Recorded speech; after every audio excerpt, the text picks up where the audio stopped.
राधे राधे, जय श्री कृष्ण। क्या आप जानते हैं बैसाख मास के 26वें अध्याय में एक ऐसी कथा आती है जिससे सुनने मात्र से वर्षों के पाप नष्ट हो जाते हैं।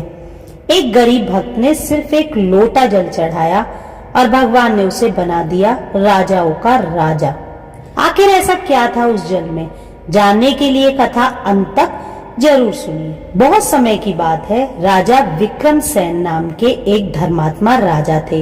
उनका राज्य बहुत समृद्ध था, प्रजा सुखी थी, धन धान्य की कोई कमी नहीं थी। लेकिन राजा के मन में एक बहुत बड़ा दुख था, उनके कोई संतान नहीं थी।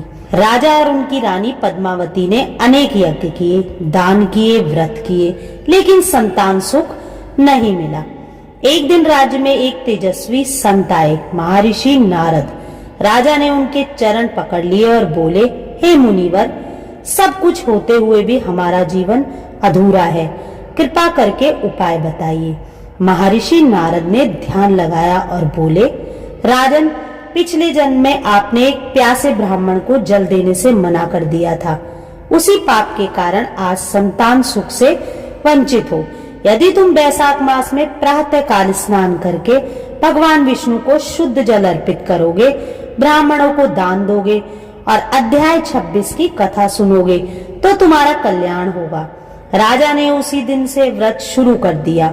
हर सुबह ब्रह्म मुहूर्त में उठते, पवित्र नदी में स्नान करते, तुलसी दल और जल से भगवान विष्णु की पूजा करते।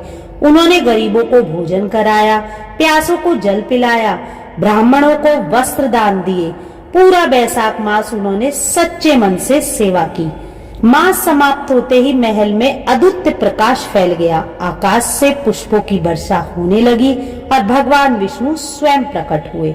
भगवान बोले, राजन, तुमने सच्चे मन से प्रायश्चित किया है। बैसाख मास का व्रत, दान और यह कथा सुनने से तुम्हारे सारे पाप नष्ट हो गए हैं। तुम्हें एक तेजस्वी पुत्र की प्राप्ति होगी। कुछ समय बाद रानी पद्मावती ने एक सुंदर पुत्र को जन्म दिया। पूरा राज्य खुशी से झूम उठा। राजा ने समझ लिया कि बैसाख मास में जलदान, स्नान और भगवान विष्णु की पूजा करने से असंभव कार्य भी संभव हो जाते हैं। धीरे धीरे राजा का पुत्र बड़ा होकर बहुत पराक्रमी और धर्मात्मा बना। उसने राज्य को और भी समृद्ध बनाया। अंत समय में राजा विक्रमसेन और रानी पद्मावती को वैकुंठ धाम की प्राप्ति हुई। जो व्यक्ति श्रद्धा से बैसाख मास अध्याय की यह कथा सुनता है, उसके पाप नष्ट होते हैं, संतान सुख मिलता है, घर में सुख समृद्धि आती है, भगवान विष्णु की कृपा बनी रहती है और अंत में मोक्ष की प्राप्ति होती है। अगर आप भी चाहते हैं भगवान विष्णु की कृपा, तो कमेंट में लिखिए ओम नमो भगवते वासुदेवाय और वीडियो को लाइक करें, शेयर करें और चैनल को सब्सक्राइब करना बिल्कुल भी ना भूलें। तो जय श्री हरि, जय जय श्री राधे।